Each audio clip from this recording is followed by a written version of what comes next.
Halo teman-teman, bertemu lagi dengan NF Literasi yang pada kesempatan kali ini seperti biasa saya Setio Nugroho akan membahas tentang literasi-literasi seputar self development ataupun seputar HR ya. Oke, pada kesempatan kali ini kita akan membahas 5 masalah SDM yang sering dihadapi UKM atau UMKM dan solusinya ya. Kalau Anda memang sedang merintis bisnis sebagai UMKM atau startup, sebaiknya Anda menyimak sampai habis konten ini ya gitu.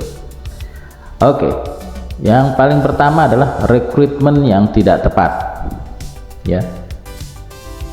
Jadi masalah UMKM sering kesulitan menemukan kandidat yang sesuai dengan kebutuhan bisnis karena keterbatasan sumber daya atau kurangnya kejelasan dalam deskripsi pekerjaan. Untuk solusi seperti apa?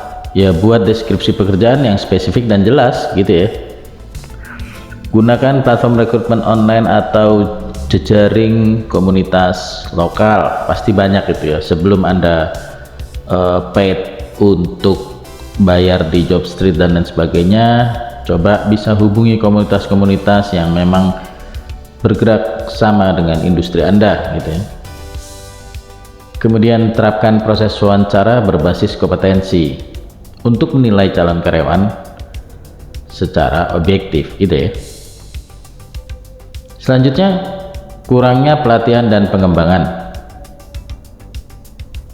Karyawan UMKM seringkali tidak mendapatkan pelatihan yang cukup sehingga keterampilan mereka seringkali tidak berkembang sesuai dengan kebutuhan bisnis atau core value bisnis.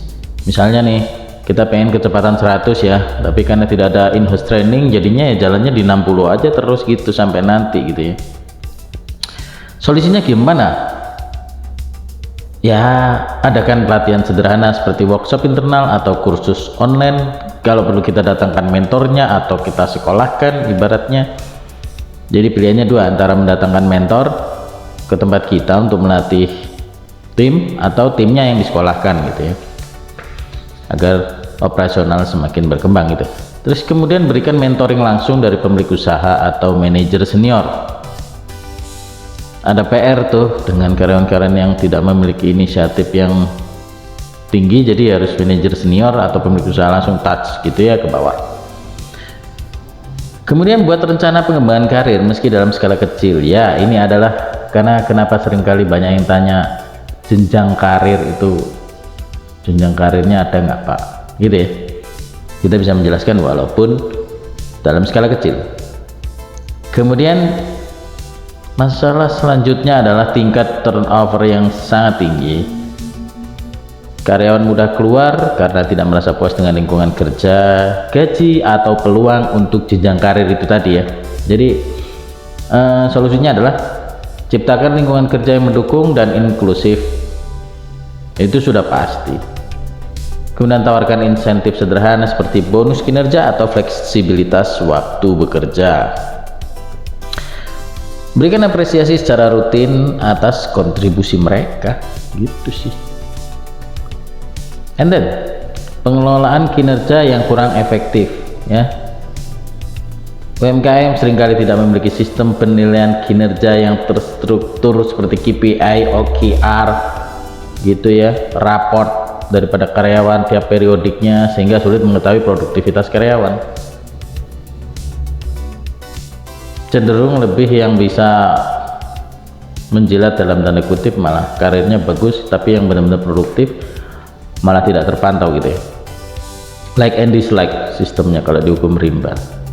Solusinya, terapkan penilaian kinerja sederhana dengan tujuan yang terukur. KPI secara sederhana lah, nggak usah KPI yang rumit seperti pada umumnya gitu ya. Jadi ada acuan-acuan, ada challenge-challenge yang harus di-achieve seperti apa dalam tingkat mikro gitu. Nah, adakan evaluasi berkala dan diskusi satu-satu untuk memberikan feedback demi pengembangan dan ikatan emosional secara antar satu personil dengan yang lainnya gitu ya. Dan gunakan tools gratis seperti spreadsheet untuk memantau hasil kerja. Jadi KPI-nya, timeline-nya seperti apa tuh semua di posting di spreadsheet gitu ya. Dan yang terakhir dan tidak kalah penting adalah kurangnya kepatuhan terhadap peraturan ketenaga kerjaan. Ini sering kali ya. Profit, untung, wah gitulah. Beberapa UMKM tidak memahami peraturan tenaga kerja seperti kontrak, upah minimum, dan hak-hak karyawan yang dapat memicu masalah hukum di kemudian hari. So, solusinya adalah pelajari dasar hukum ketenaga kerjaan di wilayah operasional Anda, karena lain ladang lain ilalang ya. Kemudian konsultasikan hal ini dengan ahli HR atau konsultan SDM ya, dan pastikan semua karyawan memiliki kontrak kerja yang sesuai. Pastikan struktur organisasi sudah terpenuhi gitu ya. Dengan mengatasi masalah-masalah ini, hopefully UMKM dapat menciptakan tim yang lebih solid, produktif, dan berkontribusi untuk pertumbuhan bisnis secara berkelanjutan. Amin. Yes, hopefully bermanfaat. Semoga bisa menjadi acuan dalam UMKM atau teman-teman yang sedang membangun startup di bidang SDM khususnya ya. Jadi sampai bertemu di konten-konten NF literasi selanjutnya, and bye bye.